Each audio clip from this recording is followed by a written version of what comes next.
because it's my first time.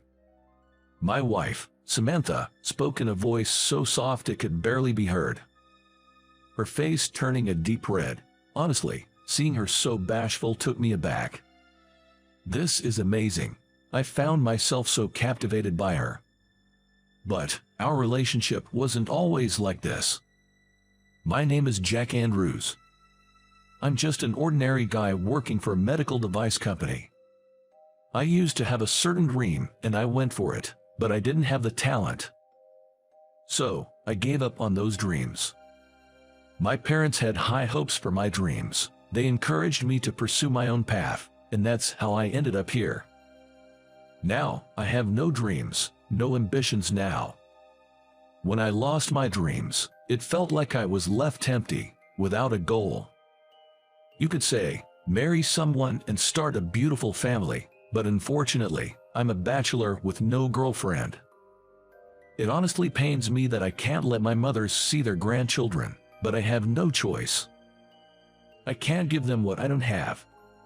Come to think of it, is that next week? I glanced at the calendar. Actually, I've been asked by my parents to return home next week. They live in the same state, a short train ride away, so it's no big deal, but they called in a serious voice, saying they have important matters to discuss. Judging from Mom's demeanor, it's not just anything. They are laid-back parents who rarely ask me to come home. Surely something must have happened. Given that I haven't provided them with grandkids, I want to be a good son in other ways. If they ask a favor, I decided to accept it. The day came. I returned to my childhood home after a long while. My parents run a diner, with the shop on the first floor and their home on the second. As a child, I used to boast, I'll take over the shop, but I lacked the talent for cooking and gave up on that path. That's why I'm hesitant to return home. But it's strange. They should be open every day except Thursday. It's odd, the shop sign isn't out. Are they closed just for today? I'm home, Dad, Mom, I'm back. Opening the door to the diner, both Mom and Dad were there. But they were both somewhat thin and their faces were pale. What happened to you two? I hastily approached them and they explained the situation, heads bowed. Apparently, a family restaurant opened up nearby, and our diner started losing customers. They tried their best to bounce back, but the customers only dwindled.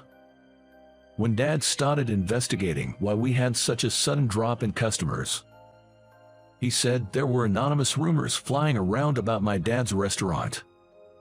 Claims of seeing cockroaches, or the diner being dirty due to its oldness.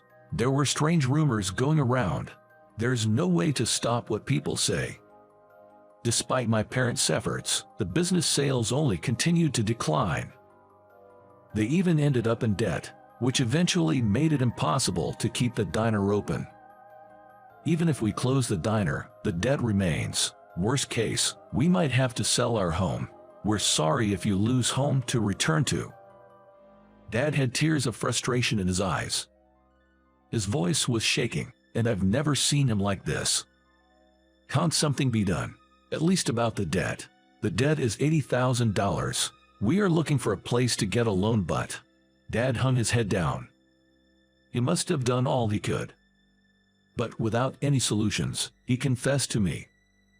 In desperation, I turned my gaze to Mom. And Mom, can't you ask for help from your friends? Well, I did talk to them, actually. One of my friends mentioned she might be able to help, but there is a condition. I leaned in, eager to hear more. Regardless of what the condition was, it was worth listening if help was on the table.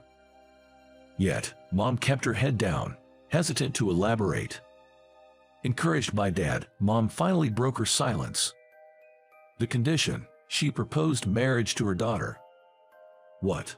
You know, I used to go to the flower arrangement class, right? That's where I met her. Her husband is a CEO of a leading company, and their daughter apparently doesn't have anyone she's seeing. According to Mom, this daughter, Samantha, is shy and hasn't been able to find a partner, even though she wants to get married. This friend of Mom's seems to be very family-oriented, and said she would be willing to help us out if I marry Samantha and become part of their family. But Jag has the right to choose his own partner. I don't want to deprive your future because of our debts. No, I'll take the deal. I told my decision to my worried mother. I couldn't take over the family business. I couldn't protect this place that had always been precious to me since I was born. So, if getting married is what it takes to save the business, I'll do it. And after all, she's a CEO's daughter. It's a rare opportunity for an ordinary guy like me to have a connection with someone like that. There was a part of me that thinks it's a lucky break, the chance to help the business and maybe gain a partner and some connections. There weren't many downsides for me, so I decided to go ahead with it. But I see why she's not finding a husband. The day I met with Samantha, that was the thought running through my mind. She must be shy, indeed. Her gaze occasionally wandered away, like she couldn't look directly at me. On the other hand, I couldn't take my eyes off of Samantha. Well, to be more accurate, off her figure. Her double chin was so prominent that it looked like she didn't have a neck. And not just her neck. She didn't have a waistline. Typically, even average-sized women have some curves. But Samantha had none. If I were to compare her shape to something, it would be to a certain blue, feline-shaped robot from the future. I don't like to criticize people's appearances, but I have to admit, she had a strong impact. If you ask me if I wanted to marry her, I'd say no without hesitation, but I am not in the position to say that right now. Nice to meet you, I'm Samantha. I'm Jack. Pleasure to meet you. Samantha shyly responded and made her greeting.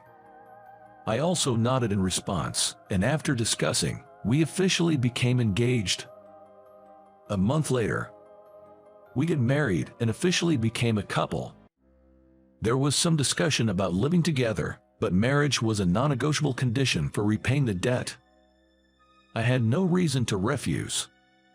Perhaps understanding the situation, Samantha suggested that we don't force ourselves to live like a typical married couple, but let's come together in our own way. So we ended up sharing a bedroom, but not a bed. The so-called wedding night has not yet taken place. Well, with Samantha's physique, sharing a bed would honestly be a squeeze. We were both used to living alone, so it was a bit awkward at first.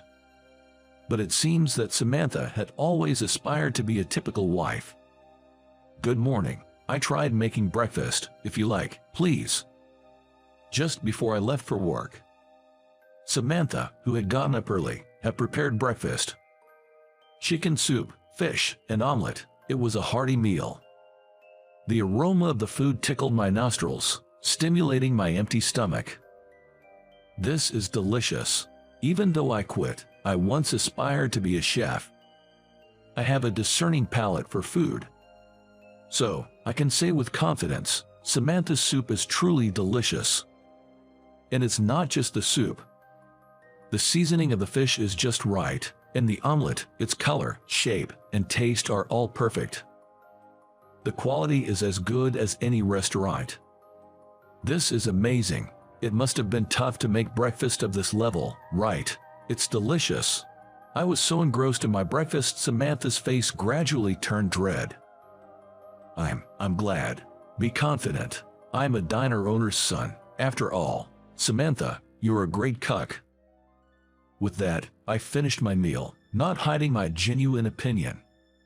Samantha, she shyly hid her face behind the tray she was holding. Well, I've never served my homemade food to anyone before. I'm happy. Though she appeared extremely shy, seeing Samantha genuinely happy was adorable.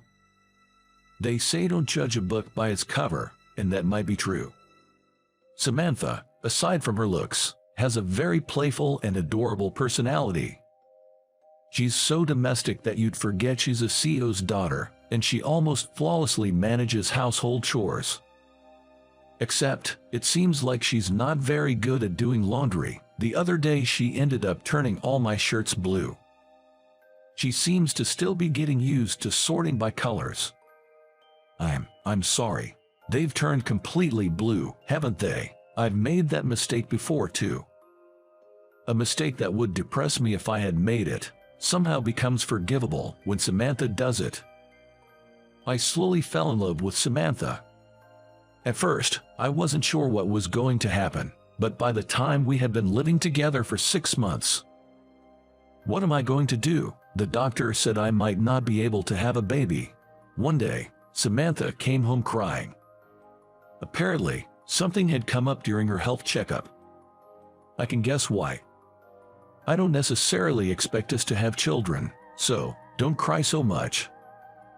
But with my current figure, you won't be able to hold me, Jack. I choked up. Emotionally, I am perfectly able to love Samantha. But it's pretty tough with her 200-pound figure. While I was struggling for words, Samantha seemed to make up her mind, looking at me determinedly. I've decided, I'm going on a diet. What? I want to live a long life, and I want children. Also, I want to walk proudly by your side, Jack. I can't stop Samantha, who says this while blushing. Samantha made up her mind, and thus, she began her diet. Exercise is good for health, so I also joined her in the effort. I was just starting to worry about my waistline. I suppose I've put on some happy weight. It can't be helped, Samantha's cooking is too delicious. We go jogging together before work and walking every night. But, as expected, it's not easy to keep up. I can't do it anymore. I won't spoil Samantha when she whines like that. This was a promise between me and Samantha. If she felt like giving up, I would be there to support her. So, when Samantha looked ready to give up, I proposed something. Hey, Samantha, I have a suggestion. What is it? How about we buy a dress? Here's my idea. I will buy the dress that Samantha wants to wear the most right now. And Samantha will work hard on her diet so that she can wear that dress. It's easier for people to have a goal in front of them. That might be a great idea. I've never worn a dress before. Samantha was on board with the idea. Additionally, we decided to separate our bedrooms. This was because Samantha wanted to do stretches and yoga at night. If I'm being watched, it's embarrassing, she said. If she makes a request like that, wouldn't you want to fulfill it? And so, Samantha continued to put forth great effort. Half a year later, by the time we were married for a year, Samantha had become astonishingly beautiful. I hadn't realized it because she was overweight, but she originally had a good figure. With her chest and butt standing out and her waist slimmed down, Samantha, now with a great figure, looked like a different person. Her weight dropped to the goal weight of 117 pounds, and Samantha came running to me, beaming with joy. Jack, I'm going to try on that dress today. Really, I'm going to change in the bedroom. Wait for me here. With that, Samantha headed to her bedroom. The bedroom. Come to think of it, for the past year, we haven't slept in the same bed, had we? With the way Samantha is now, we could probably share a bed. In fact, isn't this the first time I've been allowed into her bedroom since she lost weight? Thinking like that, it felt almost like our wedding night. After all, Samantha had always strictly kept me out of her bedroom. It's your first time in my room, isn't it? I'm looking forward to our first night. My heart skipped a beat, wondering for a moment if I'd accidentally voiced my thoughts. As if she had read my mind, Samantha laughed. I'll be changed. And shut the bedroom door. After a year together, we were comfortable enough to joke around like that. But her shyness hasn't changed. Just before she shut the door, I caught a glimpse of her blushing ears. After a little while, I've put it on. Come in. Upon Samantha's invitation, I entered the bedroom. This is my first time wearing a dress. How do I look? There stood Samantha, blushing, yet gracefully wearing the red dress I'd bought. She looked stunning. Her beauty, resembling that of a goddess, left me dumbstruck. "This is incredible. You look stunning." Those were the only commonplace words I could muster up. Samantha was that beautiful. She was enchanting and alluring. Yet, despite her appeal, she was blushing and fidgeting adorably. Do I look weird? Not at all. You're beyond beautiful. Really, truly. Yeah, I'd rather not have you walk around outside like that, though. Upon hearing that, Samantha chuckled happily. Oh, stop it, but I'm flattered. I'm just telling the truth. I mean, what if some strange guy comes over? I muttered, a hint of anxiety in my voice. Samantha, in all her beauty, smiled. In that case, you'll protect me, won't you? Her blush was so very Samantha-like, and I chuckled in response. I resolved in my heart to protect Samantha at all costs, and gently closed the bedroom door. From then on, time continued to pass. Welcome. Believe it or not, I took over my dad's restaurant. Quitting my job and paying off the debt was one thing, but it was no easy task to bring a reputation-damaged restaurant back to life. But now, we've transformed into a popular restaurant with lines from the morning. Jack, take this to table 5. Got it, Samantha. How's the meal for table 8? It's almost ready. Yes, it's Samantha in the kitchen now. When I explained the situation of the restaurant, Samantha said she wanted someone to try her cooking, given the lack of popularity. Jack, you praise my cooking, right? That gave me confidence. To be honest, I was convinced that if Samantha cooked for the restaurant, it would surely succeed. That's how much I trust Samantha's cooking skills. She's always loved cooking. She even admitted to gaining weight from eating too much of her own cooking. That's actually an ideal skill for running a diner. Even though the customer traffic had dwindled, it wasn't zero. I pleaded with our regulars to try Samantha's cooking. Her culinary skills were soon recognized, and customers started to return. In fact, some people even come in daily to eat. I help out in the kitchen, but primarily, I handle the management and front of house work. Creating a place where Samantha can fully utilize her talents, that's my job. I'm home. The restaurant's door creaked open around the evening. It was still early for dinner, so there weren't many customers. Into this quiet scene entered a boy carrying a backpack. Welcome back, Jake. Dad, I'm hungry. Ask your mom to make something. Yes, the elementary school boy who just walked in is Jake, me and Samantha's son. Actually, after Samantha's successful diet, she got pregnant and gave birth to a healthy baby boy. Mom, can you make something? Oh, you really eat a lot, don't you? Just wait a bit. Our son, nagging for food because he's hungry, calls out to the kitchen. Watching this scene, I can't help but smile. Right now, I'm happy. I have my loving wife, my adorable son, and I get to live with them both in the restaurant I've always wanted to protect. Samantha and I, it's crude to say, but we married because of a debt. It's probably not what you'd call a good match. But I can say this from the bottom of my heart.